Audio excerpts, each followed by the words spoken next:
तो और जरा किसी से पूछते हैं, पिछले क्लास में जो पढ़ाए थे। आशीष तो लिख लिया, मुझे थोड़ा टाइम लगा लेकिन लिख लिया। तो पिछले क्लास में क्या क्या पढ़ाए थे याद करो तो। एनर्जी लेवल डायग्राम ना, एनर्जी लेवल डायग्राम में एस में तो कोई दिक्कत है नहीं। 1s का दो एनर्जी लेवल डायग्राम होता है, सिग्मा 1s और सिग्मा स्टार 1s। 2s वाला का भी तो दो होता है, सिग्मा और सिग्मा स्टार। खाली जनरली प्रॉब्लम होना किस में चाहिए, पी में। तो पी वाला का एनर्जी लेवल डायग्राम में नीचे किसका आता है, नीचे पाई का, सिग्मा टू पी जेड, उसके बाद pi two P X, pi two P Y. उसको इतनी हो गया बॉन्डिंग, एंटी बॉन्डिंग। अच्छा आगे आगे जरा सा देखते हैं इसमें। He2+, इसका कॉन्फ़िगरेशन कैसे लिखेंगे? He2+ का कॉन्फ़िगरेशन मॉलिक्यूल का लिखे दो आप लोग। He2+ का कैसे लिखेंगे? सब लोग लिखिए, अपने से पेन चलाइएगा तभी सीख पाइएगा, अदरवाइज नहीं सीख पाइएगा। छापने का आदत को थोड़ा कम करना पड़ेगा।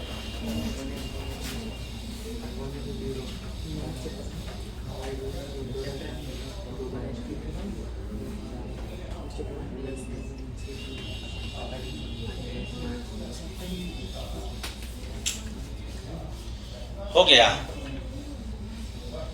सुसैन कुछ लिख रहा है कि ऐसे बैठा है? इतना ज्यादा तो लिखना नहीं है, दो तो पॉइंट ही लिखना है। अरे भाई, हीलियम का कॉन्फ़िगरेशन क्या होता है? He का हीलियम एटॉमिक नंबर, तो एक हीलियम का 1s2, दूसरा हीलियम है तो भी मिला के कितना इलेक्ट्रॉन?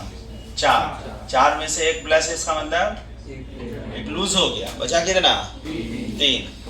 तो 1s वाला का ऑर्बिटल याद है, मॉलिक्यूलर ऑर्बिटल 1s वाला का क्या हो रहा था? Sigma 1s, sigma star 1s। अगर आप इसको बनाना चाहिएगा तो एक हीलियम का, दूसरा हीलियम का, और ई इसका देखिए सिग्मा 1s और ई सिग्मा स्टार 1s, यही ना? ऐसे देख लो। तो इसमें है कितना? 4 में से एक चला गया, बचा कितना? तो 3 में से कहाँ जाएगा? नीचे जाएगा 2 और एक वहाँ आएगा ना। तो यही तो लिख देना है, सिग्मा 1s में 2 और 3 ही इलेक्ट्रॉन भरना था, तो ऐसे ना भरते क्या? अच्छा, लिथियम 2+ का कैसे भरेंगे? लिथियम 2+ का, अगर लिथियम 2 का खाली बोल रहा है, लिथियम प्लस छोड़कर, इसको कैसे भरेंगे?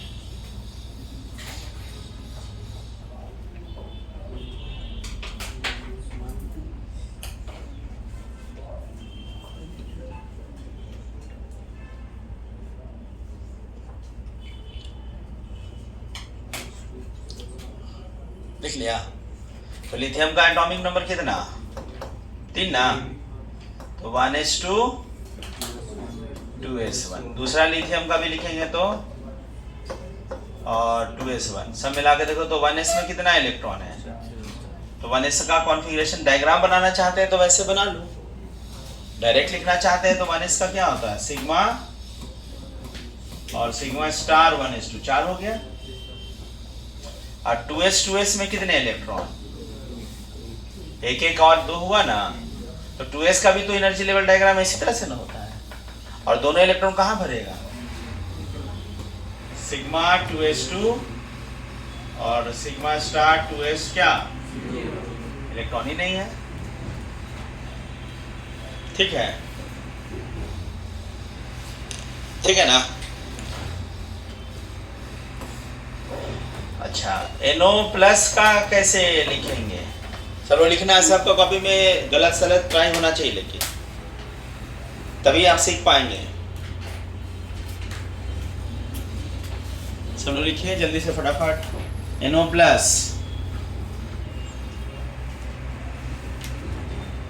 हम बताएं उससे मैटर नहीं करता है, आपको अपने से लिखने आता है कि नहीं वो मैटर है इम्पोर्टेंट। आप देख देख के नहीं छापना है, पीछे पलट पलट के छाप लिए।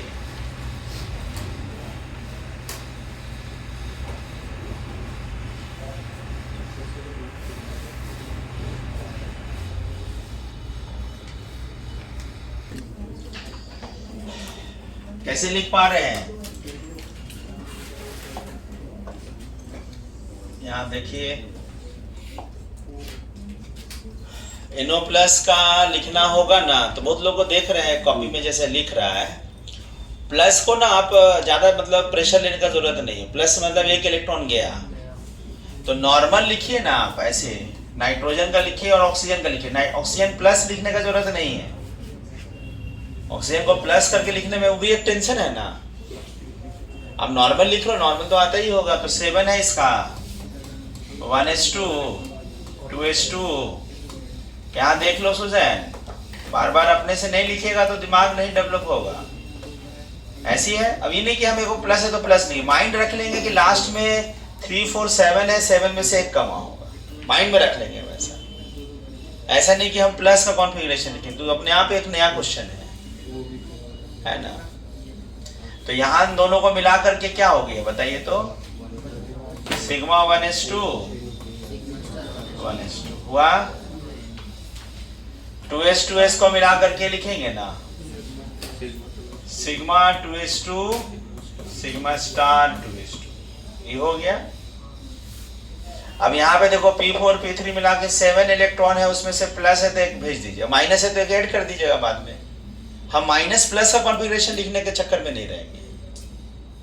7 भरना है तो 7 में P का कैसे एनर्जी लेवल डायग्राम था, P का याद करो। P के में नीचे कौन था, सिग्मा 2pz था ना, इसी का सिग्मा स्टार 2pz ऊपर था ऐसे, और पाई वाला दोनों का एनर्जी लेवल एक बराबर, तो पाई 2px पाई 2py ऐसे था ना। और इसी का पाई स्टार वाला anti bonding, pi star 2pyx और पाई स्टार 2py ऐसी था। अब इसमें 7 में से एक चला गया है तो 6 भरना है, तो 6 में तो यही ना भरेगा। अरे 7 इलेक्ट्रॉन में से एक चला गया तो 6 ही है ना, तो यही ना भरेगा, ऊपर थोड़ी जा पाएगा। तो यहां भरना है तो पहले यहां से ना शुरू करेंगे, तो इसी को लिख देना और क्या। तो सिग्मा 2pz में 2, पाई 2px में 2, पाई 2p। आगे नहीं है तो आगे नहीं लिखेंगे, है ही नहीं इलेक्ट्रॉन तो 14 यहाँ पे देखो 15 था, उसमें से 14 है तो 14 तक तो लिख ही दिए। तो जहां इलेक्ट्रॉन नहीं है तो उसको आप नहीं भी लिख सकते हैं, लिख के लिखिएगा तो 0 लिख दीजिए, कोई दिक्कत नहीं। ठीक है।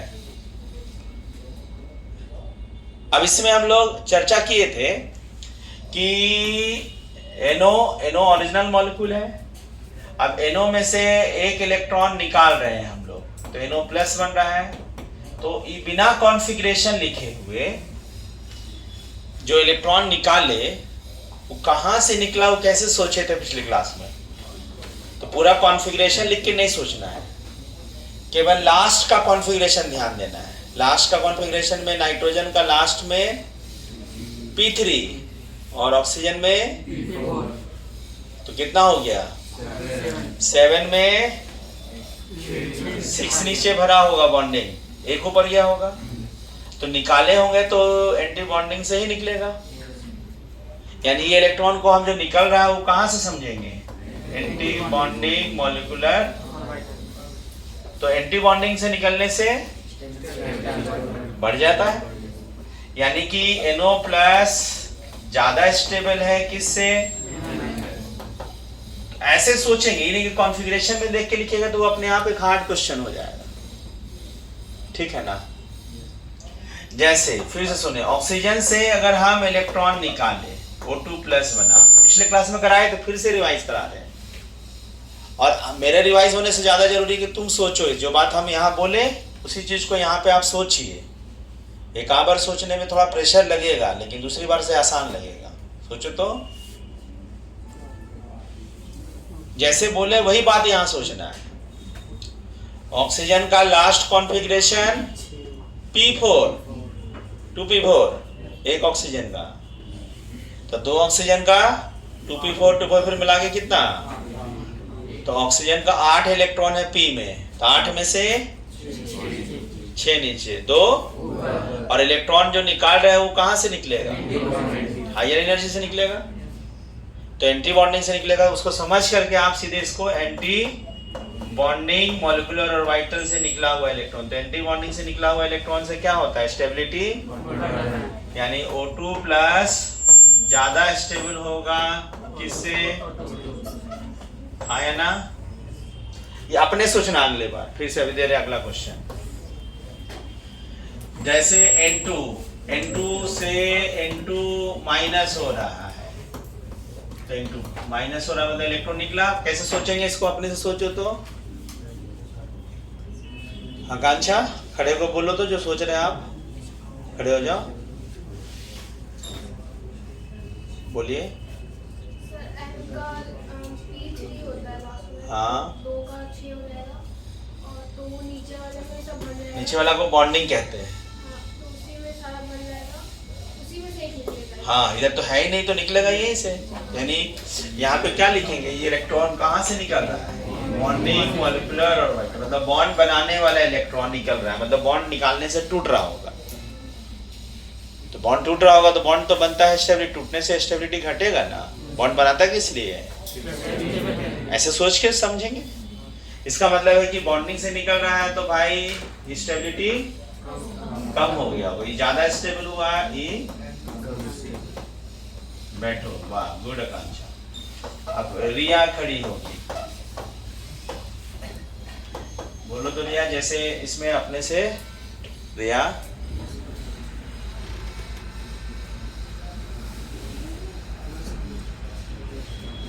अगर नहीं बोलना है तो बोलो दूध भात, तब हम नहीं कुछ बोलेंगे, कॉन्फिडेंट हो जाओ। ऐसा नहीं कि हम पूछने का मतलब हमको पता है प्रॉब्लम हो रहा होगा, लेकिन पूछेंगे तभी सीखिएगा, है ना, बोलिए।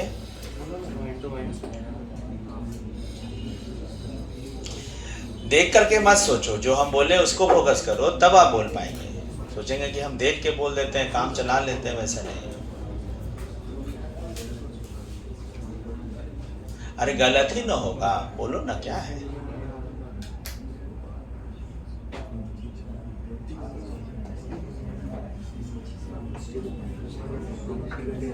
सनी आप बोल पाएंगे, बोलो तो।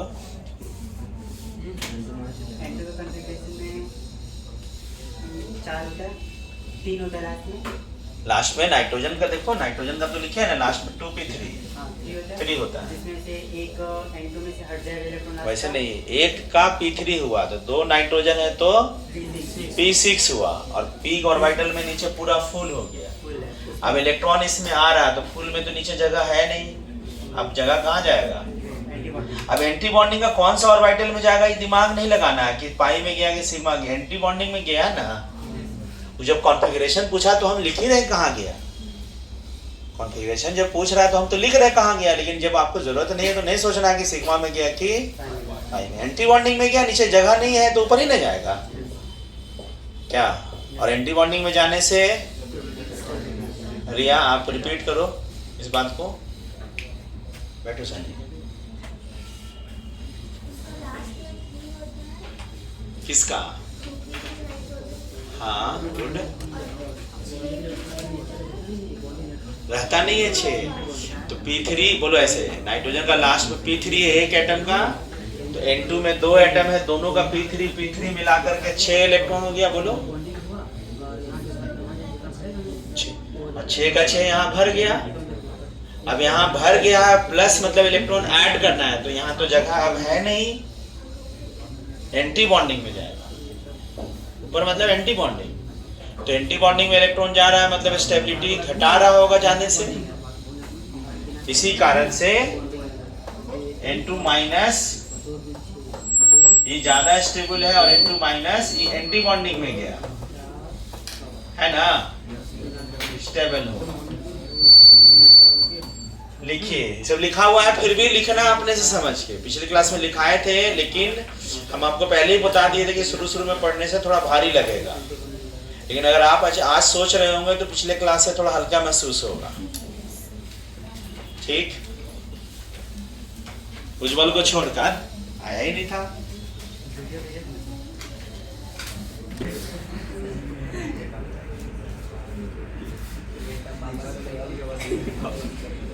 नहीं, डोंट वरी विवेक।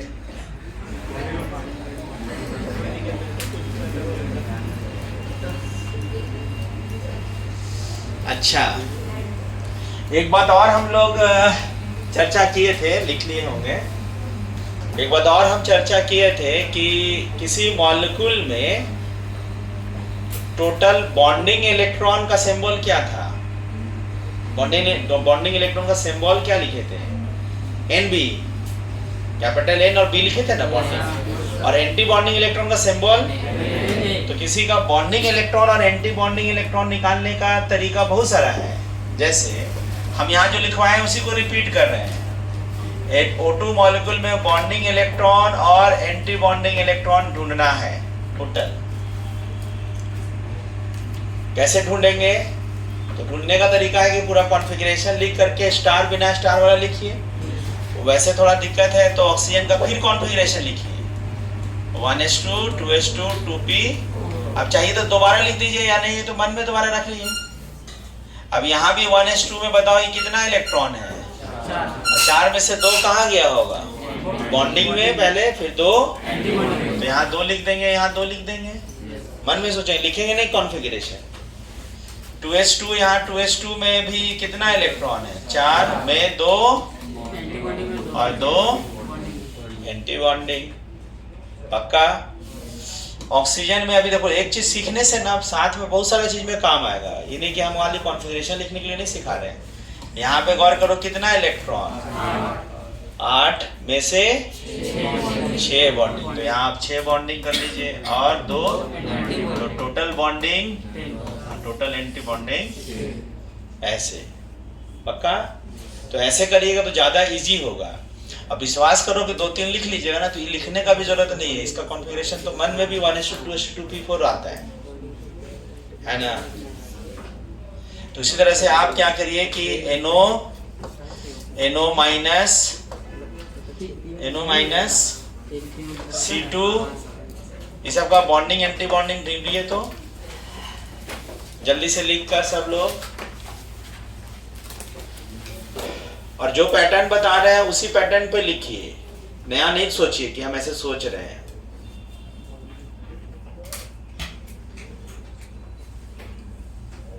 कॉन्फ़िगरेशन लिखने नहीं बोल रहे हैं हम, बॉन्डिंग एंटी बॉन्डिंग इलेक्ट्रॉन ढूंढने बोल रहे हैं।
लिख पा रहे हैं? तो चेक कर लेते हैं सब लोगों का। कॉन्फ़िगरेशन लिखने नहीं बोल रहे हैं। कैसे? तो दोनों में तो देखो, हम धीरे धीरे देखिएगा कि आपको कॉन्फ़िगरेशन लिखने का जरूरत नहीं पड़ेगा, बिना लिखे आप लिख लीजिएगा। नाइट्रोजन का होता है 1s2 2s2 2p3, और ऑक्सीजन का तो ऊपर लिखा हुआ है। तो दोनों मिलाकर बॉन्डिंग और एंटी बॉन्डिंग में 2 और 2 यहाँ, 2 यहाँ, यही ना। 4 में से 2 यहाँ, 2 यहाँ, P4 P3 मिला के 7 में से कैसे? इसमें भी लिखिएगा बॉन्डिंग एंटी बॉन्डिंग, ऐसे लिख पाइएगा ना। यहाँ भी लिखिएगा बॉन्डिंग, एंटी बॉन्डिंग। कार्बन का कॉन्फ़िगरेशन कैसा होता है? 1s2 2s2 2p2, यहाँ लास्ट में 2p2 होता है। कॉन्फ़िगरेशन नहीं बोल रहा है, कॉन्फ़िगरेशन लिखने सिखाया अलग से बताएंगे और भी। तो 2 2 4 में से 2 बॉन्डिंग, 2 एंटी बॉन्डिंग। यहाँ भी 4 में से 2 बॉन्डिंग, और p2 में से 4, चारों का चारों कहाँ जाएगा? और एंटी बॉन्डिंग में तो 8 और यहाँ 4, ऐसे लिखेंगे। काउंट कर लीजिएगा ना, पक्का? ठीक है, अब देखो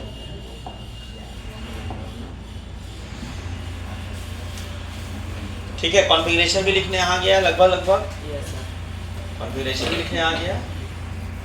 अब हम लोग इसमें चर्चा करें ना, यहाँ भी पहले एटॉमिक स्ट्रक्चर में भी पढ़े थे, पैरामैग्नेटिक और डायमैग्नेटिक। पैरामैग्नेटिक किसको बोलते हैं?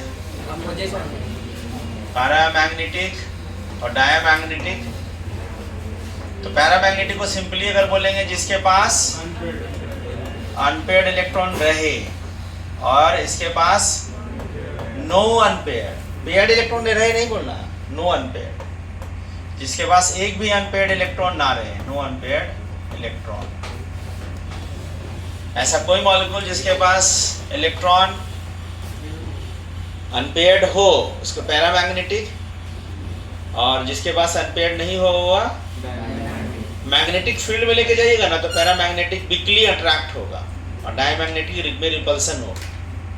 कभी कभी ऐसा भी पूछता है, कभी पूछ देगा कि कौन सा ऐसा मॉलिक्यूल लिए जिसको मैग्नेटिक फील्ड में अगर रखे तो भाई अट्रैक्शन शो कर रहा है, मतलब पैरामैग्नेटिक पूछ रहा है।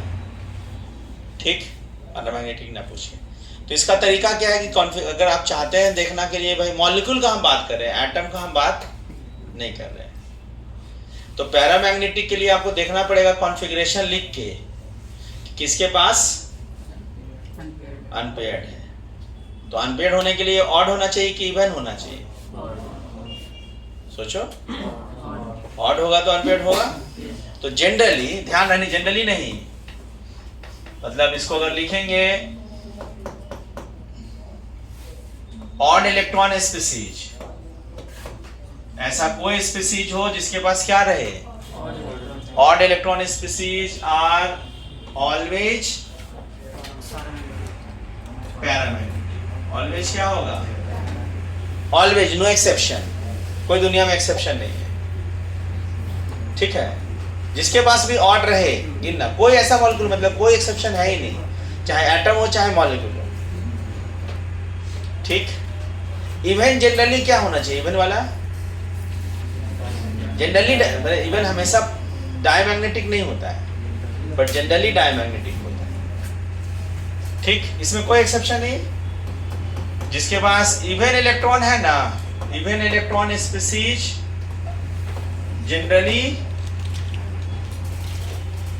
डायमैग्नेटिक। अब बताओ इसमें हम लोग को रिसर्च कहाँ करना पड़ेगा?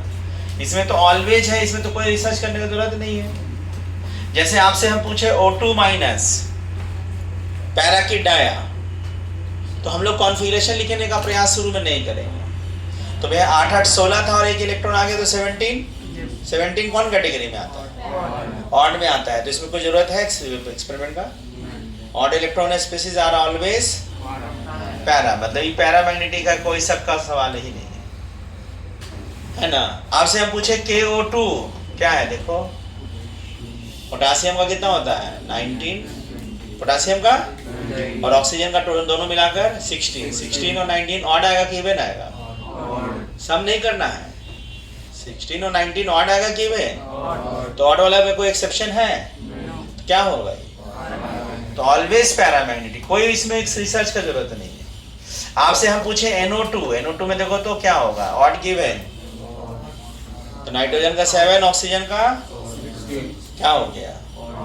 ऑड है। तो ऑड है तो हमेशा पैरामैग्नेटिक, कोई एक्सेप्शन नहीं है इसका दुनिया में। इवन वाला मॉलिक्यूल का ना बहुत सारा एक्सेप्शन हो सकता है, बट हम लोग बॉन्डिंग का अगर चर्चा करें, कोऑर्डिनेशन कंपाउंड का छोड़ दे। कोऑर्डिनेशन कंपाउंड ऐसा है ना, ऐसा वाला जो ब्रैकेट वाला याद करो, ऐसा वाला का हम लोग चर्चा यहाँ नहीं करेंगे।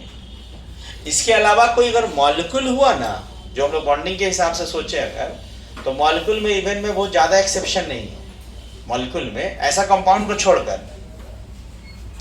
मॉलिक्यूल में O2 के पास कितना इलेक्ट्रॉन है? 16। इवन है कि ऑड? होना क्या चाहिए था? डाया।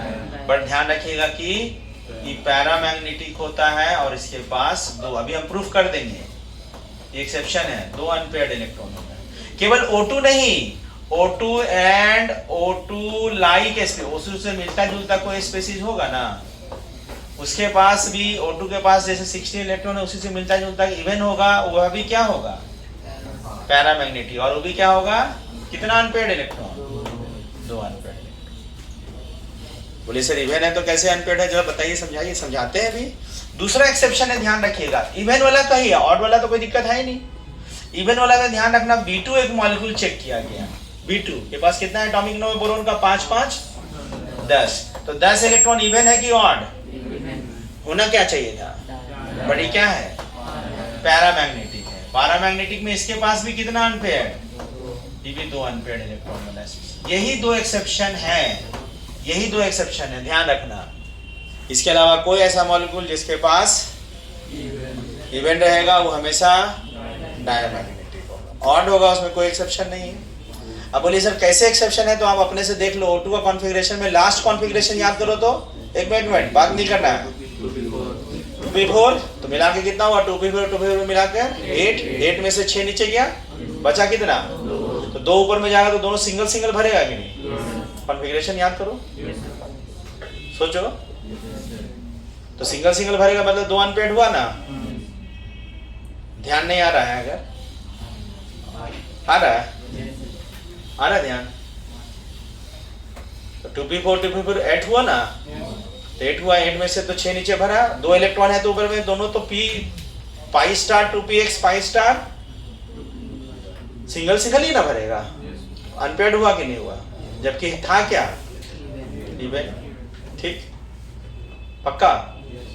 उसी तरह से B2 का चर्चा करेंगे। B2 के पास भी 10 इलेक्ट्रॉन है लेकिन दो अनपेयर्ड है। पहले इसको लिखते हैं तब हम लोग B2 का चर्चा करेंगे। इसको लिखिए।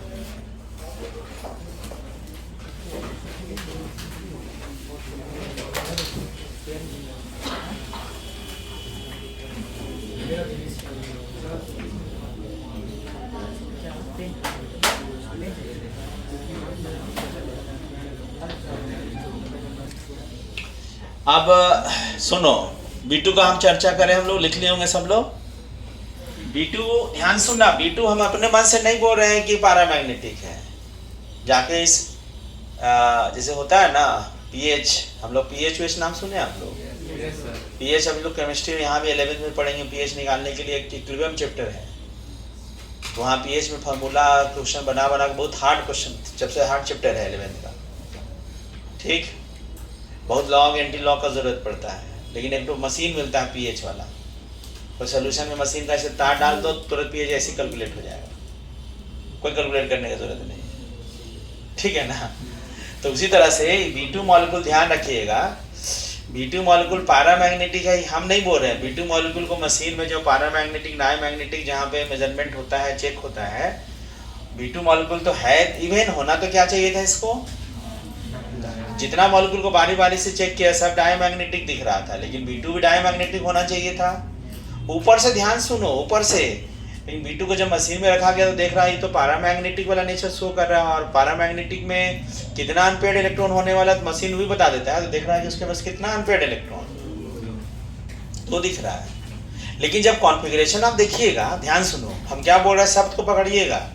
हम बोल रहे हैं B2 को तो होना चाहिए था पैरामैग्नेटिक, लेकिन मशीन में चेक किया तो डायमैग्नेटिक। मशीन में चेक किया तो डायमैग्नेटिक, सॉरी B2 को तो होना चाहिए था डाया, लेकिन मशीन में चेक किया तो पैरामैग्नेटिक हुआ, है ना? पैरामैग्नेटिक हुआ।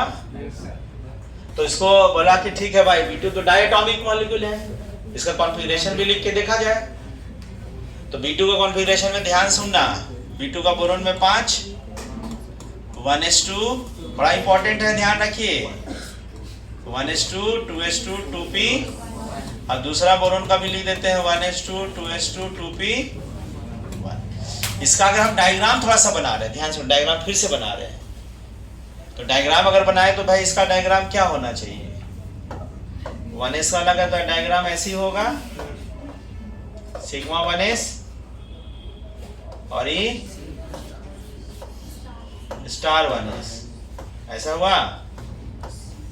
दोनों में 2 इलेक्ट्रॉन आया भाई तो ऐसे लिख दिए। फिर 2s वाला का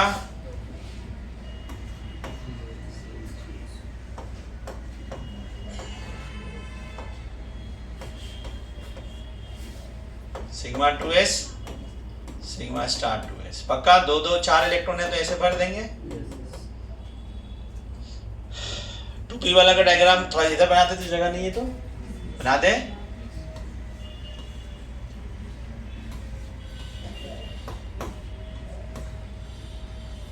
डायग्राम हो हम लोग पढ़े क्या थे अभी तक, ऐसा यही ना पढ़े हैं।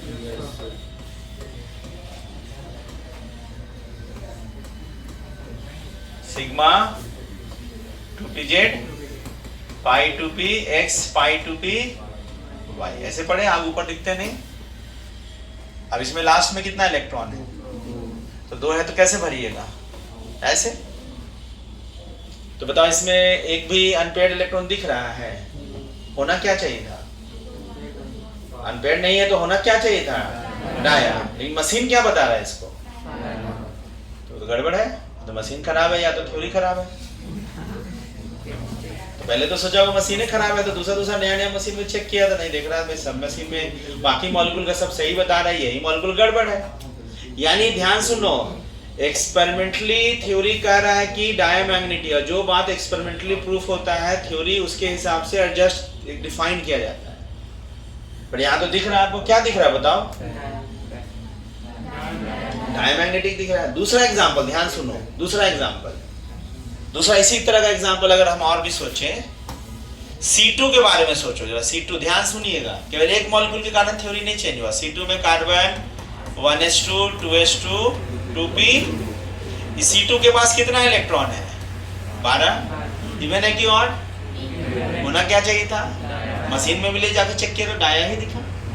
बट थ्योरी के हिसाब से अगर देखो तो थ्योरी के हिसाब से जो एमओटी का थ्योरी है उसके हिसाब से लास्ट वाला ही चेक करें, लास्ट वाला चेक करें तो कितना इलेक्ट्रॉन है, और 4 इलेक्ट्रॉन को भरिएगा यहाँ पे तो कैसे भरिएगा, तो यहाँ और होना क्या चाहिए, 2 अनपेयर्ड इलेक्ट्रॉन होना चाहिए। होना क्या चाहिए, 2 अनपेयर्ड और क्या होना चाहिए, पैरामैग्नेटिक। बट मशीन क्या बता रहा है, मशीन खराब है कि सही है, सही है, मशीन सही है, तो सारा मॉलिक्यूल का बता रहा है, लेकिन यहाँ तो गड़बड़ हो रहा है। तो इसका मतलब फिर एक्सपेरिमेंट करके चेक किया गया कि ऐसा क्यों हो रहा भाई। तो आगे देखा गया कि जब जिसके पास, ध्यान सुनना जो हम बोल रहे हैं वो इम्पोर्टेंट है, जिस मॉलिक्यूल के पास ओरिजिनल में 14 इलेक्ट्रॉन, बोलो तो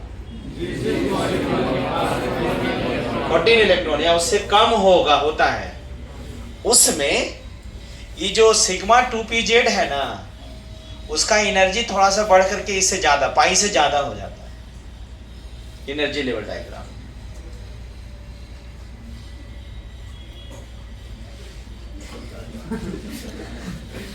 पहुंचा, बोलो तो जिस मॉलिक्यूल के पास 14 इलेक्ट्रॉन या 14 से कम हो, वैसे मॉलिक्यूल का सिग्मा 2pz का एनर्जी लेवल पाई से बढ़ जाता है ना। और पाई से बढ़ा के देखिए, ध्यान सुनो, पाई से बढ़ा के देखिए और इसका B2 का कॉन्फ़िगरेशन लिखिए तो एग्जैक्टली पैरामैग्नेटिक का 2 अनपेयर्ड दिखेगा। कार्बन में भी मशीन गलत दिखा रहा था लेकिन थ्योरी अलग दिखा रहा है, तो यहाँ भी देखिए तो मैच किया, ठीक। ध्यान सुनना हम क्या बोले, तो जिसके पास 14 इलेक्ट्रॉन हो, एस में कोई दिक्कत नहीं, एस वाला का जो एनर्जी लेवल डायग्राम जैसे है वैसे सारे मॉलिक्यूल। लेकिन पी में किसका, कोई ऐसा मॉलिक्यूल X2 जिसके पास इलेक्ट्रॉन क्या हो, 14 इलेक्ट्रॉन या 14 से, वैसे वाला में एनर्जी लेवल डायग्राम कौन सा, एनर्जी लेवल डायग्राम किसका हम बात कर रहे हैं, पी में कोई फर्क, एस में कोई फर्क नहीं। तो एनर्जी लेवल डायग्राम में क्या होगा, ध्यान समझिएगा, इसलिए आप अगर गौर कर रहे होंगे तो जितना भी हम कॉन्फ़िगरेशन लिखने के लिए दिए थे सारा O2 था, F2 था, NO था, कहीं हम N2 का कॉन्फ़िगरेशन लिखवाए नहीं थे, गौर करना, या B2 का लिखवाए नहीं थे, हम खाली B2 में बॉन्डिंग एंटी बॉन्डिंग कौन करवाए थे। पीछे एग्जाम्पल दो था ना मॉलिक्यूल। तो आप यहाँ गौर करिए, इसका एनर्जी लेवल डायग्राम में गौर करिए। यहाँ पे जैसे हम क्या बोल रहे हैं, पाई वाला का जो एनर्जी लेवल है वही पाई वाला का एनर्जी है। पाई का ही नहीं, ऐसे बोलने के लिए तो ऐसा बोल सकते थे ना, पाई नीचे चला गया, ये हम बोल रहे हैं। हम क्या बोल रहे हैं, सिग्मा ऊपर चला गया, पाई जहां है बेचारा वही है। पाई का एनर्जी बढ़ गया, सिग्मा का एनर्जी बढ़ गया, पाई जहां है वही है। तो ये वाला यहाँ बढ़ गया, ऊपर में कोई फर्क नहीं। ध्यान सुनना, ऊपर में जैसे है, कोई बोलेगा सर ये बढ़ा दो, इसको भी बढ़ा दीजिए, नहीं ई खाली बढ़ा, सिग्मा का बढ़ा, ऊपर वाला में कोई फर्क नहीं हुआ। तो यहाँ पे लिखेंगे पाई 2px पाई 2p। अब ध्यान सुनिएगा, जब कॉन्फ़िगरेशन आप लिखिएगा देखिएगा कि कोई मॉलिक्यूल 14 या 14 से, उसमें जब कॉन्फ़िगरेशन लिखिएगा तो पहले इलेक्ट्रॉन कॉन्फ़िगरेशन में किस में लिखिएगा, पाई में भरने के बाद बचेगा तब। लेकिन ध्यान रखना ये किसके लिए वैलिड है, 14 तक वैलिड है, 14 तक में और 14 से कम में। ऊपर वाला में कोई फर्क नहीं है। अब पूछेगा रीजन क्या है, तो रीजन अभी हम समझाएंगे, लेकिन उससे पहले एक लाइन में reason, due to mixing of orbital, due to, तो किसका मिक्सिंग हुआ, क्यों मिक्सिंग हुआ, ये सब समझेंगे। लेकिन पहला लाइन क्या समझेंगे, पूछेगा भाई कि जिसके पास इलेक्ट्रॉन 14 या 14 से, ध्यान रखिएगा सिग्मा वाला नीचे होना वो थ्योरी है, लेकिन यहाँ ऊपर होना ये एक्सेप्शन है। सिग्मा का नीचे क्यों किए थे, रीजन बताइए तो, क्योंकि सिग्मा बॉन्ड स्ट्रॉन्ग बॉन्ड था और स्ट्रॉन्ग बॉन्ड बनने से एनर्जी ज्यादा रिलीज होगा, सिग्मा वाला ज्यादा रिलीज होगा, सिग्मा के पास कम एनर्जी बचेगा, इसलिए सिग्मा कम था। यहाँ पे ज्यादा हुआ ही एक्सेप्शन है। तो बोलेगा कि चाहे 14 या 14 से जिसके पास कम इलेक्ट्रॉन रहता है उसका सिग्मा 2pz का एनर्जी ज्यादा हो गया पाई से, तो रीजन, तो उसका एक लाइन में आंसर क्या होगा, मिक्सिंग ऑफ ऑर्बिटल। क्या मिक्सिंग हो रहा है, कैसे मिक्सिंग हो रहा है वो भी समझेंगे, एक ही बार में सब समझिएगा तो कंफ्यूजन होने लगेगा। ड्यू टू, तो नीचे नोट पॉइंट लिखिए। और ये सब रिसर्च कहाँ से आया, ये सब बातें कहाँ से ख्याल आया कि भाई B2 मॉलिक्यूल के पास 10 इलेक्ट्रॉन होना चाहिए था डायमैग्नेटिक, लेकिन मशीन क्या बता रहा है, पैरामैग्नेटिक बता, लेकिन होना क्या चाहिए था C2 को, मशीन क्या बता रहा है डाया, लेकिन कॉन्फ़िगरेशन क्या बता रहा है।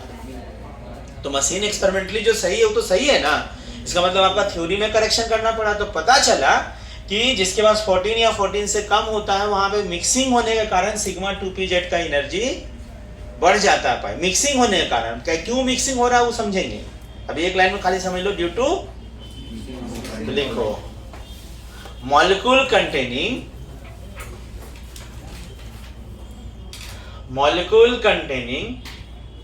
14 और less than 14 electron,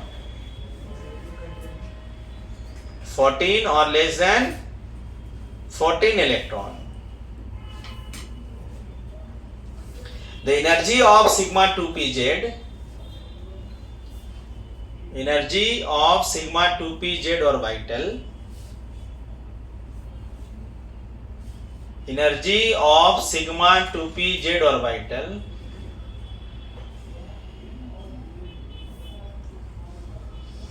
increase as compared to pi 2px or pi 2py, increase as compared to pi 2px or pi 2py is due to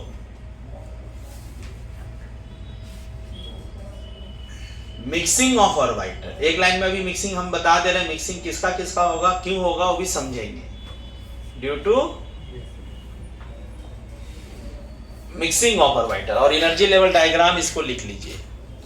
ये लिखने का जरूरत नहीं, हम आपको थ्योरी इसको बताने के लिए इतना इंट्रोडक्शन ला रहे थे कि B2 का आप अगर कॉन्फ़िगरेशन लिखिएगा तो B2 का कॉन्फ़िगरेशन में B2 कैसा दिख रहा था, डाया दिख रहा था। याद करो P1 है तो डाया हो रहा है, लेकिन मशीन क्या बता रहा है, तो मशीन 12 बता रहा है, इसका मतलब ये वाला सही नहीं है उसका। बट यहाँ के हिसाब से देखो तो P1 में कितना इलेक्ट्रॉन है, 2, तो 2 है तो यहाँ पे आया, ये तो दिख रहा है 12। कार्बन C2 में ध्यान रखना, पुराना थ्योरी के हिसाब से C2 में क्या दिख रहा था, पारा कितना अनपेयर्ड, बट मशीन क्या चीज बता रहा है, तो ये नया वाला कॉन्फ़िगरेशन के देखो तो सही बता रहा है ना। अब इसका लॉजिक कैसे बोला, ये नहीं कि बोला कि ऐसे उल्टा कर देता है, ऐसा नहीं, बहुत मेहनत करके एक्सपेरिमेंट करके लाता है और जस्टिफाई करता है लीगली कि हाँ भाई ऐसा मिक्सिंग पॉसिबल हो सकता है। तो अभी हम खाली मिक्सिंग लिखा है, किसके किसके बीच में मिक्सिंग होगा, क्यों होगा, ये चर्चा। तो यहाँ कार्बन में देखो तो यहाँ दोनों इलेक्ट्रॉन भर दीजिएगा तो नहीं हो जाएगा डायमैग्नेटिक, अरे P2 हो गया, 4 इलेक्ट्रॉन भर के नीचे चला जाएगा ना। तो आपको कॉन्फ़िगरेशन लिखते समय 14 या 14 से कम वाला में P का ऐसा डायग्राम लिख के याद करना है, 14 से ज्यादा रहे तो सिग्मा वाला नीचे, पक्का।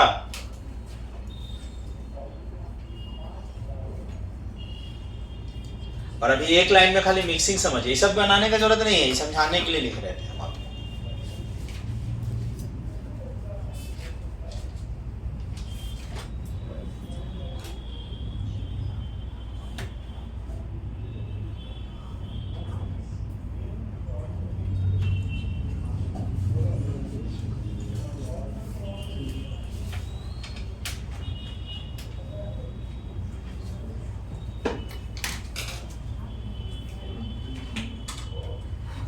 अगर C2 में गौर करो, C2 का ऑर्बिटल डायग्राम लास्ट वाला P वाला कैसा हुआ, C2 का पास 14 या 14 से कम है कि ज्यादा है, तो कम है तो उसमें मिक्सिंग हुआ होगा ना, और मिक्सिंग से होने के कारण उसका ऑर्बिटल डायग्राम ऐसा P वाला होगा कि ऐसा वाला होगा, क्योंकि 14 से कम ऐसा वाला होगा। और इलेक्ट्रॉन भरिएगा तो कैसा होगा, 4 इलेक्ट्रॉन यहाँ जाएगा कि नहीं। अगर इसमें कह देता कि क्वेश्चन में अज्यूम करो मिक्सिंग नहीं होगा, तो क्या होगा, ये मिक्सिंग नहीं होगा तो इसका ऑर्बिटल P वाला का डायग्राम कैसा होगा, और 4 इलेक्ट्रॉन को कैसा भरिएगा, ऐसे ही। अभी क्या है ओरिजिनल में C2 डायमैग्नेटिक कि पैरामैग्नेटिक, लेकिन अगर मिक्सिंग नहीं होता तो क्या होता है, कुछ ना बोलेंगे तो क्या समझेंगे, कुछ ना बोलेगा तो ऐसा होगा, है ना। एक बार आईटी एग्जाम में क्वेश्चन आया कि C2 के बारे में कि अज्यूम करिए, कि अज्यूम ही करना पड़ेगा क्योंकि ओरिजिनल में तो मिक्सिंग हो रहा है, बोला अज्यूम करिए C2 में मिक्सिंग नहीं हो रहा है, ऑर्बिटल मिक्सिंग नहीं हो रहा है। तो मिक्सिंग अगर नहीं हो रहा है तो भाई पैरामैग्नेटिक होगा कि डायमैग्नेटिक। तो C2 में अगर मिक्सिंग नहीं हुआ तो उसका ऑर्बिटल डायग्राम ऐसा होगा कि ऐसा वाला होगा। और लास्ट में क्या है C2 का कॉन्फ़िगरेशन 4 में से 2 यहाँ होगा तो 2 अनपेयर्ड हो जाएगा ना जी, तो पैरामैग्नेटिक ना हो जाएगा, है ना। B2 का क्या हो जाएगा, लास्ट में B2 का क्या कॉन्फ़िगरेशन, तो 1 में यहाँ 2 हो जाएगा। अगर मिक्सिंग नहीं, यहाँ तो कुछ नहीं बोलेगा तो मिक्सिंग हो रहा है तो ऐसा है, पारा है, इनका देगा अज्यूम करिए मिक्सिंग नहीं हो रहा तो ऐसा हो जाएगा ना, पक्का। क्लियर हुआ ना। ऐसा क्वेश्चन आया जेईई एडवांस में, मेंस नहीं एडवांस। अब चलो इसका कॉन्फ़िगरेशन थोड़ा बाद में भी तो याद हो गया, तुरंत खाली लिखना होगा, थोड़ा भूलिएगा तब हम याद कराएंगे। आगे का टॉपिक लिखते हैं हम लोग, बॉन्ड ऑर्डर, सबसे मेन पॉइंट। लेकिन बॉन्ड ऑर्डर में आपको कोई दिक्कत नहीं होगा, बशर्ते जो हम आपको बताए हैं, तो बॉन्ड ऑर्डर में कोई प्रॉब्लम नहीं। बॉन्ड ऑर्डर, बॉन्ड ऑर्डर क्या है, अगर आपसे कहें कि डेफिनेशन बताइए बॉन्ड ऑर्डर का, लिखो number of bond between 2 atom,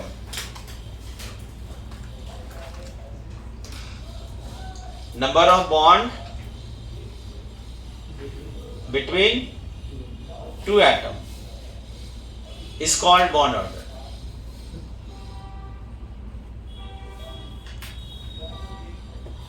Number of bond between 2 atom is called, हम तो लिखा दिए, अब आप लोग क्या समझे इसको पता नहीं, सोचो तो क्या बोले। 2 एटम के बीच में बॉन्ड गिनेंगे कि पूरा मॉलिक्यूल का बॉन्ड गिनेंगे, सोच के बोलना। 2 एटम के बीच का कि पूरा मॉलिक्यूल का, 2 एटम के बीच में। 2 एटम के बीच में अगर एक बॉन्ड हुआ तो बॉन्ड ऑर्डर 1। 2 एटम के बीच में अगर 2 बॉन्ड हुआ तो, और 2 एटम के बीच में 4 बॉन्ड हुआ तो, 2 एटम के बीच में 4 बॉन्ड कभी नहीं होता, लेकिन 2 एटम के बीच में मैक्सिमम 3 बॉन्ड। ठीक है, जैसे हाइड्रोजन बताओ H2, यहाँ बात नहीं, H2 में हाइड्रोजन हाइड्रोजन के बीच में कितना बॉन्ड होगा? तो एक बॉन्ड है, तो इसका हाइड्रोजन को क्या कहेंगे? इसका बॉन्ड ऑर्डर O2 के बीच में हम लोग जानते हैं कि इसका बॉन्ड कितना होता है, कहेंगे इसका बॉन्ड ऑर्डर। नाइट्रोजन के बीच में कहेंगे कि नाइट्रोजन के बीच में बॉन्ड कितना है, तो कहेंगे ना नाइट्रोजन का बॉन्ड ऑर्डर 3। मीथेन का क्या कहेंगे बॉन्ड ऑर्डर? मीथेन का तो ध्यान रखना, मीथेन में स्ट्रक्चर, मीथेन जहाँ पे बहुत सारा एटम होता है ना, तो बॉन्ड ऑर्डर ऐसे नहीं कहा जाता है, बताना पड़ता है कि इसके बीच में बताइए। जिसमें मान लेते सपोज करो एक मॉलिक्यूल है, इसमें सिंगल बॉन्ड भी है, डबल बॉन्ड भी है, ट्रिपल बॉन्ड भी है, और तुम खाली बोला बॉन्ड ऑर्डर है, तो गलत क्वेश्चन। बताना पड़ेगा किसके बीच में पूछना चाह रहे हैं आप। तो यहाँ पे नहीं भी बोलेंगे ना किसके बीच में, तो हम लोग कार्बन हाइड्रोजन ही समझेंगे, दूसरा बॉन्ड तो है ही नहीं। तो कार्बन हाइड्रोजन में के बीच में कितना बॉन्ड है, तो चारों गिन नहीं लेंगे, एक ही गिनेंगे, एक ही बॉन्ड है, मतलब एक बॉन्ड ऑर्डर क्या हुआ। और बोलना पड़ेगा कि कार्बन हाइड्रोजन का बॉन्ड ऑर्डर, नहीं भी इसमें बोलेगा तो काम चल जाएगा, क्योंकि इसके अलावा दूसरा बॉन्ड है इसमें। लेकिन जिस मॉलिक्यूल में जैसे C2H4, तो C2H4 का स्ट्रक्चर बनाइएगा, तो यहाँ देख लीजिए है क्या है जी, कार्बन हाइड्रोजन के बीच में एक बॉन्ड, तो चारों मत गिन लेना, 4 बॉन्ड ऑर्डर, एक ही गिना जाता है एक बॉन्ड का। इसका भी बॉन्ड ऑर्डर 1 यहाँ, अब कार्बन कार्बन का तो बॉन्ड ऑर्डर 2, तो कार्बन कार्बन का बॉन्ड ऑर्डर 2, कार्बन हाइड्रोजन का बॉन्ड ऑर्डर 1।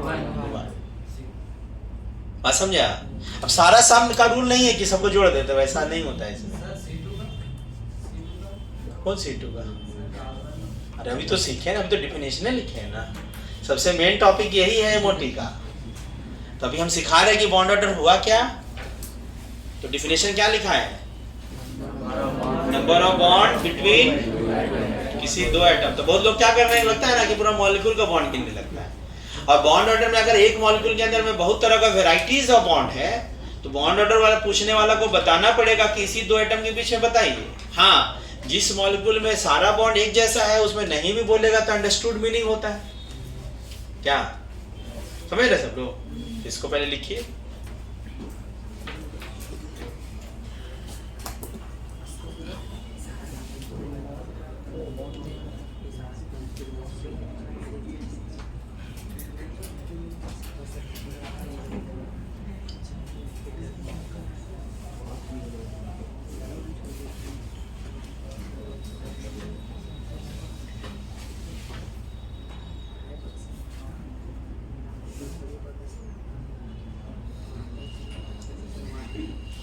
अभी हम लोग कौन सा थ्योरी पढ़ रहे हैं, एमओटी।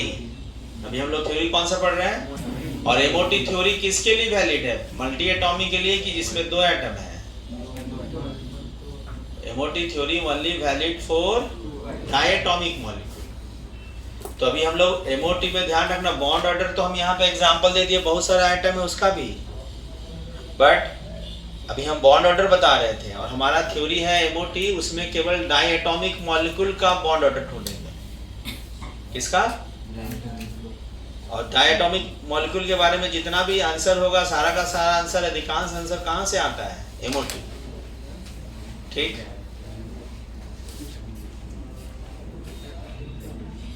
मिटा दे।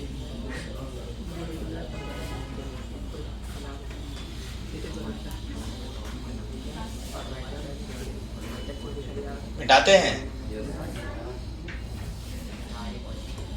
देखो ध्यान से सुनो, अब हम एमओटी का बात कर रहे हैं, तो बॉन्ड ऑर्डर अभी हम डायटॉमिक मॉलिक्यूल का ही चर्चा करेंगे, और उसका अगर आंसर लाना हो तो कहां से लाएंगे, एमओटी से। और बॉन्ड ऑर्डर एमओटी से निकाला गया, ध्यान सुनना, जिस मॉलिक्यूल का बॉन्ड ऑर्डर निकालना चाहते हैं उस मॉलिक्यूल में आपको पूरा टोटल बॉन्डिंग इलेक्ट्रॉन सिखाए निकालने, माइनस टोटल, ये है बॉन्ड ऑर्डर निकालने के लिए फॉर्मूला। किसके लिए वैलिड, डायटॉमिक के लिए वैलिड। जैसे O2 का हम लोग को पता है कि बॉन्ड ऑर्डर 2 होता है, क्योंकि ऑक्सीजन ऑक्सीजन के बीच में डबल है, लेकिन हम इस फॉर्मूला से निकालेंगे क्योंकि बहुत सारा मॉलिक्यूल का तुमको स्ट्रक्चर नहीं बना पाइएगा। ठीक, जैसे आप ढूंढेंगे, बताओ O2 में हम लोग total bonding electron, total anti bonding निकालिए। ये जानना जरूरी है फॉर्मूला। इन्हें सोचिएगा कि स्ट्रक्चर से हमको पता चल ही गया, काहे के लिए हम सीखेंगे, वैसा नहीं, सारा का स्ट्रक्चर नहीं बना पाइएगा, ठीक है ना।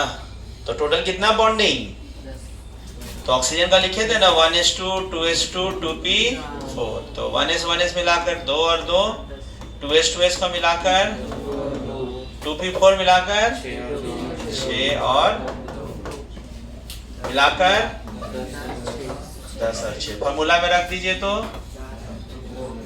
बॉन्डिंग कितना 10 और 6 कितना, ऐसे आया। मत बोलना कि बहुत लोग सोचेगा हम स्ट्रक्चर से निकाल लें, गलत फहमी में मत रहिएगा, ये फॉर्मूला लगाना ही पड़ेगा। आसान एग्जाम्पल है इसलिए हम एग्जाम से समझा रहे हैं, ठीक। अब एक बार गौर करिए कि बॉन्डिंग में एंटी बॉन्डिंग माइनस हो रहा है कि नहीं। तो जिस मॉलिक्यूल में पी में इलेक्ट्रॉन रहेगा उससे पहले एस में भी होगा, तो एस में तो हमेशा ध्यान रखना बॉन्डिंग से एंटी बॉन्डिंग माइनस करे तो कैंसिल ही ना हो जा रहा है, कैंसिल हो रहा है कि नहीं। तो आप याद क्या कीजिए कि अगर बॉन्ड ऑर्डर निकालने का ओरिजिनल रूल है total bonding total anti bonding, but as a trick के जैसा समझ सकते हैं कि भाई अंदर वाला तो एक दूसरे को माइनस हो ही रहा है, तो अंदर वाला हम छोड़ भी सकते हैं और खाली लास्ट वाला किसको ध्यान रख सकते हैं, पी में अगर रहे पी में तो लास्ट वाला इलेक्ट्रॉन को खाली देखने से काम चल जाएगा।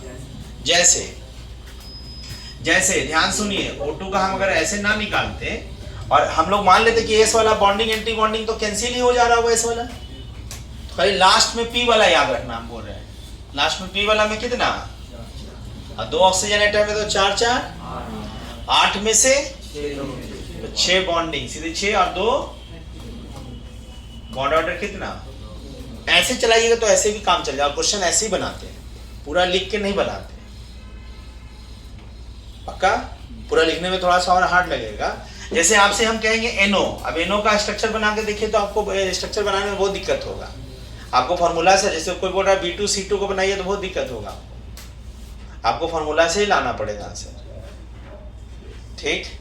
तो NO का हम पूरा शुरू से नहीं लिखेंगे, खाली लास्ट वाला कॉन्फ़िगरेशन याद करो, P है ना इसमें, तो नाइट्रोजन का लास्ट का P 2p3 और ऑक्सीजन का लास्ट, समझ रहे हैं क्यों हम लोग ले रहे हैं, क्योंकि बॉन्डिंग में से एंटी बॉन्डिंग तो दूसरे को एस वाला कैंसिल ही ना कर देगा में, तो लास्ट में नाइट्रोजन का कितना होता है 2p3 और ऑक्सीजन का मिला के कितना इलेक्ट्रॉन, 7 में से 6 बॉन्डिंग किया और एक 6 कितना होगा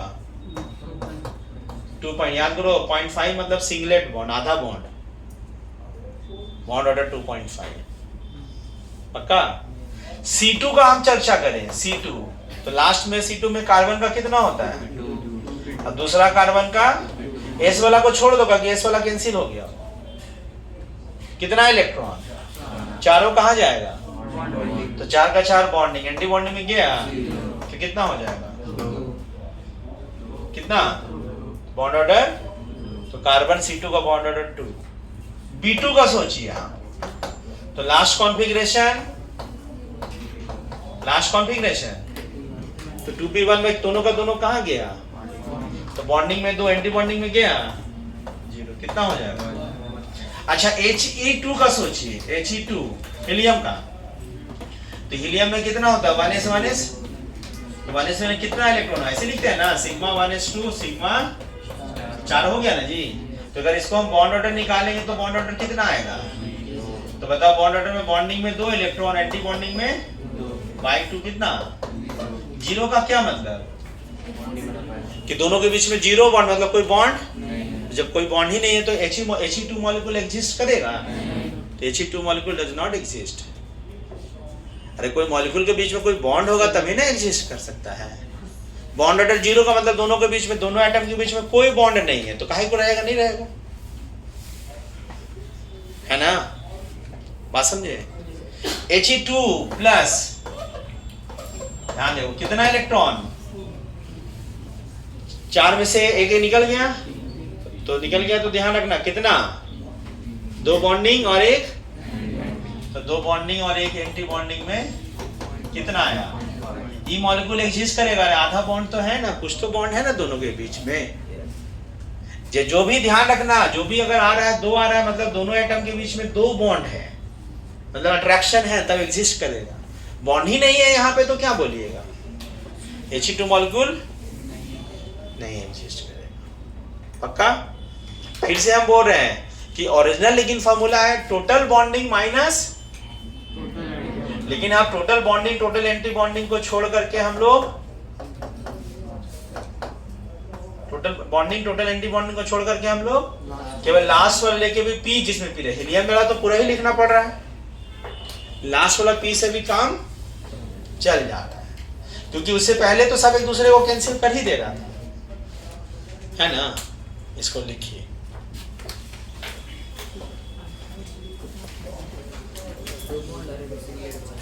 ये थोड़ा सा गड़बड़ हो गया तो ठीक कर लें।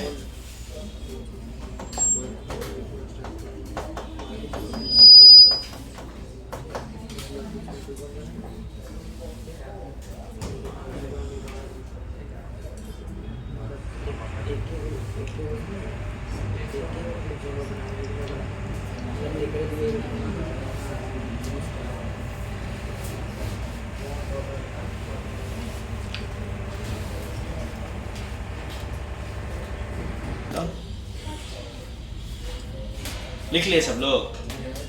मतलब आप चाहते हैं तो देखो ये तो तरीका सही है, मैंने इसमें किसी का गलत होने का चांस नहीं है, लेकिन बॉन्ड ऑर्डर निकालने का बहुत छोटा छोटा ट्रिक है कि आप चाहते हैं ये सब ना भी लिखें। बॉन्ड ऑर्डर सबसे इंपॉर्टेंट है, इसलिए ट्रिक आता है।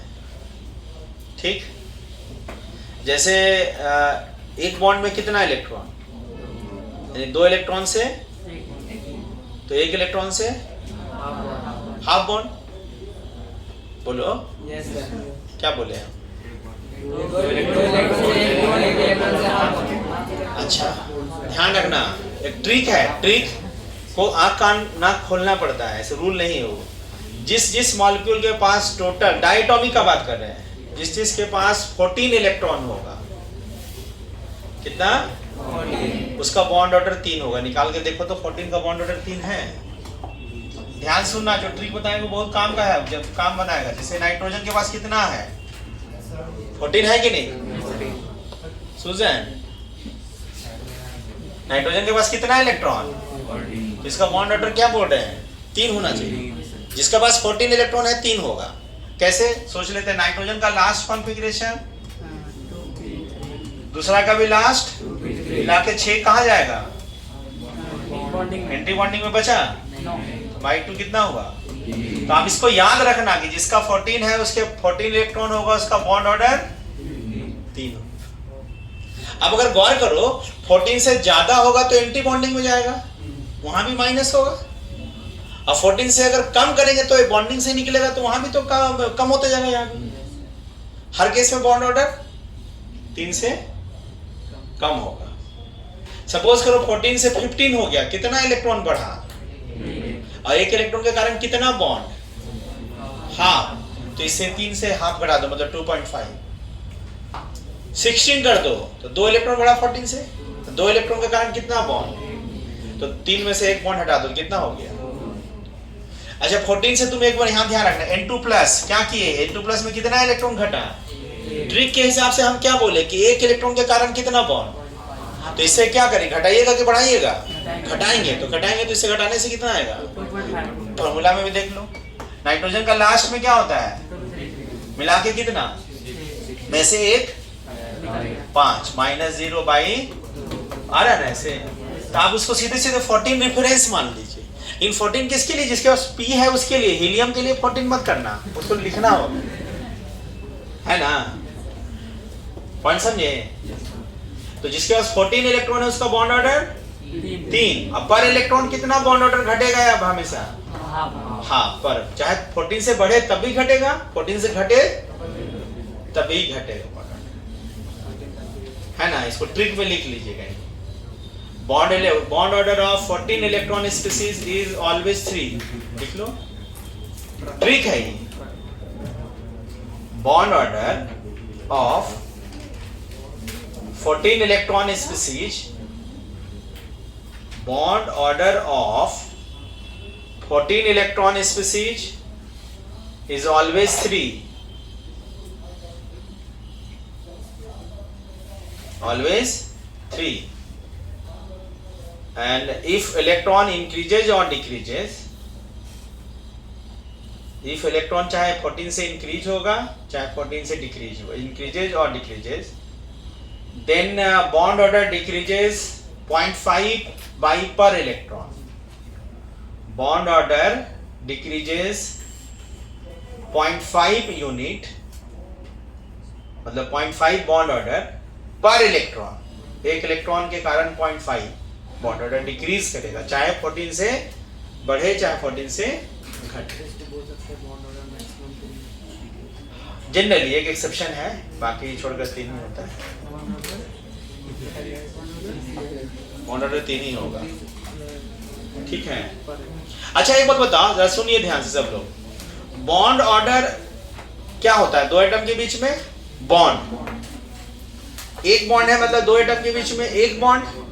दो बॉन्ड ऑर्डर है मतलब दो बॉन्ड. और 3 है तो अब बताओ कि एक बॉन्ड को तोड़ना आसान है कि दो बॉन्ड को तोड़ना आसान है? और 3 बॉन्ड को तोड़ना. तो बॉन्ड तोड़ने में जो एनर्जी लगता है उसको बॉन्ड एनर्जी कहते हैं. किसका बॉन्ड एनर्जी ज्यादा होगा? 3 का. यानी बॉन्ड ऑर्डर ज्यादा है तो बॉन्ड एनर्जी ऐसे कह सकते हैं. Bond order directly proportional to, है ना. कभी बॉन्ड एनर्जी पूछे तो बॉन्ड ऑर्डर से रिलेट करेंगे वो भी, लेकिन किसका? डायटोमिक. अच्छा सुनो सुनो आगे आगे. बॉन्ड क्या होता है? दो एटम के बीच में अट्रैक्शन की रिपल्सन. बॉन्ड क्या होता है? इंपॉर्टेंट पॉइंट बोल रहे हैं, इसलिए ध्यान इधर उधर मत दीजिए. यहां ध्यान दीजिए. बॉन्ड ऑर्डर क्या? बॉन्ड क्या? बॉन्ड ऑर्डर अट्रैक्शन होता है कि रिपल्सन होता है? अगर दो एटम के बीच में एक बॉन्ड है तो एक अट्रैक्शन. माना कि इन दोनों के बीच में एक बॉन्ड है तो एक अट्रैक्शन. अगर दो बॉन्ड है तो ज्यादा अट्रैक्शन. अगर 3 बॉन्ड है तो दोनों एटम नजदीक किस में ज्यादा हो जाएगा? और नजदीक हो जाएगा तो बताओ इन दोनों के बीच में नजदीक, ज्यादा नजदीक हो गया तो बॉन्ड लेंथ कम होगा कि नहीं? यानी दो एटम के बीच में अगर ज्यादा बॉन्ड होगा तो बॉन्ड लेंथ क्या बोलिएगा? और बॉन्ड को क्या बोलते हैं?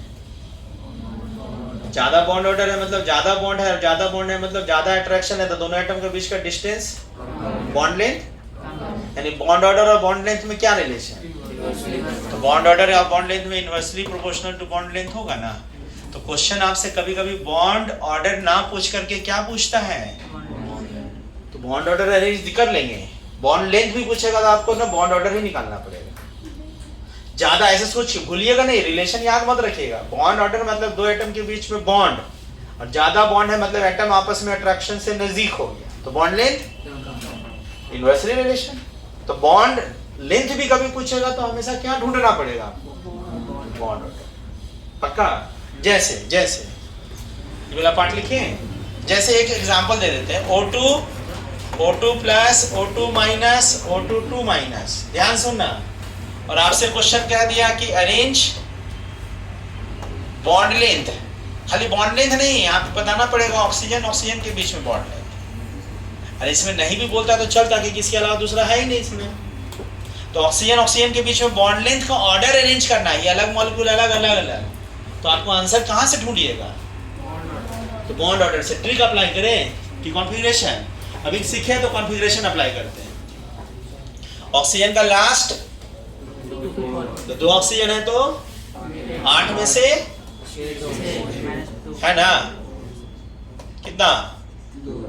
यहाँ बताओ 16 14 से कितना ज्यादा हो गया? 2 ज्यादा हो गया तो 2 इलेक्ट्रॉन के कारण कितना बॉन्ड? तो 3 से 1 कम कर देंगे तो 2 बॉन्ड ऑर्डर. यहाँ ऑक्सीजन का लास्ट कॉन्फ़िगरेशन P4. 2 ऑक्सीजन है तो P4 8 में से 1 चला गया तो 7 में से 6 आया और 1 इधर आया. कितना? अब यहाँ गौर करो, ध्यान से सुनो जरा सब लोग. कितना इलेक्ट्रॉन टोटल? 15 14 से ज्यादा है ना. कितना इलेक्ट्रॉन जाता है? तो 1 इलेक्ट्रॉन के कारण कितना बॉन्ड ऑर्डर? तो 3 से 0.5 2.5 आएगा. ऐसे भी सोच सकते हैं. यहाँ बताओ ऑक्सीजन का P4 मिलाकर 8 में 1 और आ गया 9 में से होगा. इसका सोचो कितना?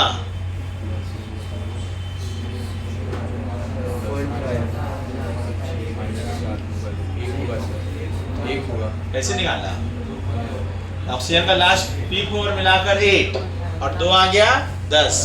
10 में से 6 कितना? 4 ना?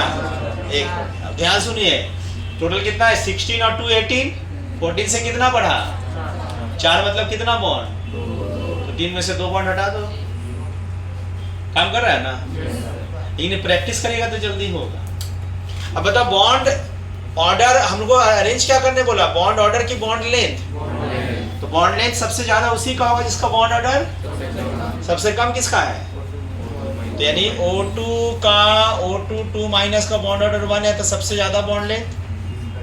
फिर 1.5 O2 माइनस, फिर O2 का 2 है, फिर किसका ऑर्डर अरेंज किए? किसके किसके बीच में हो रहा है? पक्का? तो आज के लिए सभा यही समाप्त करते हैं। आज के लिए थोड़ा सा पिछले क्लास से समझ आया? हम आपको पहली क्लास में बोले हैं कि जितना पढ़िए, पढ़ने में थोड़ा सा हार्ड लगता है, लेकिन जब इसको रिवाइज करेंगे तो सबसे आसान ऐसी क्वेश्चन बन जाएगा आपसे। अभी बाकी थोड़ा और है, पूरा खत्म नहीं हुआ है। एमओटी अगले क्लास में खत्म हो जाएगा, लेकिन हम अभी क्वेश्चन ग्रुप पे भेजते हैं, यहाँ प्रिंट करके दे देते हैं। ठीक रहेगा, प्रिंट करके दे देते हैं। ठीक है, ओके। सॉल्व करिएगा, अगले क्लास में डिस्कस करेंगे।